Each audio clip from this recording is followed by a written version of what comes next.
Mistake is very easy to make and it can definitely prevent growing at a maximal rate. And in today's video, we're going to cover this mistake as well as some things that you can do to prevent making it. And when I was a junior or senior in college, and I promise that this story has relevance to this mistake, I was in class one day and I start feeling in kind of the side of my stomach here, just a pain. And I tend to be a person that kind of goes to the doctor at last resort.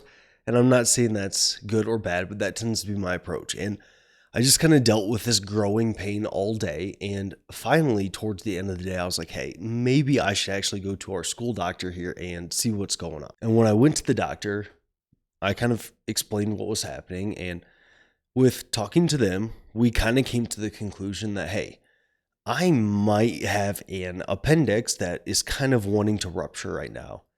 So I do what any college student does and call my parents and like, hey, what do you guys think? What do you think I should do right now? And they kind of talk to me and they're like, hey, it'd probably be best if I could go see my primary physician in my hometown, which was about an hour away from my college where I currently was. So I kind of had the decision to make. Do I try to drive home quick to the doctor, to the emergency room with a potential appendix that may rupture, or do I just stay here and go to a doctor here? Well, potentially not the best decision, but I decided to drive home and just hope that nothing happened on my way home. And luckily, nothing did. And I made it to the ER and they saw me pretty immediately. And yeah, that's what was going on. My appendix was needing to be taken out and I needed to go in surgery for that. So we did that, took care of it, took my appendix out, and talking with the doctor after, they're like, hey, you're probably not going to be able to lift anything heavy for a couple of weeks. And I'm like, hold up. I've got like gains to make. What am I supposed to do here? And, as a doctor should, they didn't care about my gains. And I was out of the gym for a couple of weeks. And then alongside of this, the Iowa Hawkeyes, the best NCAA football team. Okay, that's not true, but my favorite NCAA football team.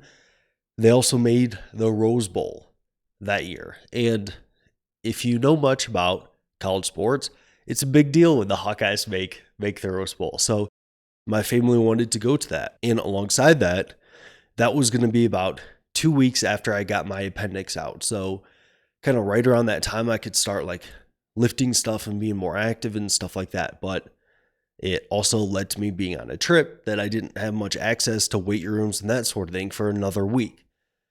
So here I am getting my appendix out and then also going on this trip, which was a great trip that I enjoyed a lot, but it led to me not being in the weight room for a total of about 3 weeks with the appendix plus my trip. So when I came back to the gym, I was super excited and super motivated and very much so kind of ready to get back to things.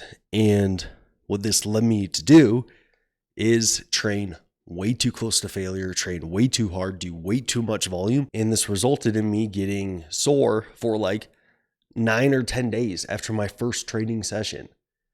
And this definitely limited my progress the entire first mesocycle of training that I was back, because I came back just too hard with things. And I was like just battling to stay recovered throughout that entire mesocycle rather than actually making progress. And this is a huge mistake that a ton of people make.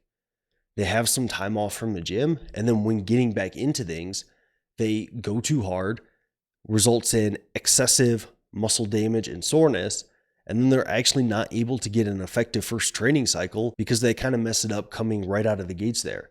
So how can you prevent this? Well, easing into it is definitely a better idea. And I think that your first week back, if you've been out of the gym for really over about a week, your first week back should largely look like a deload week. Your volume should be quite low. You should maintain at least, I would say, a few reps in reserve on each set you do, so not training till out failure. And you should kind of progressively increase volume from there.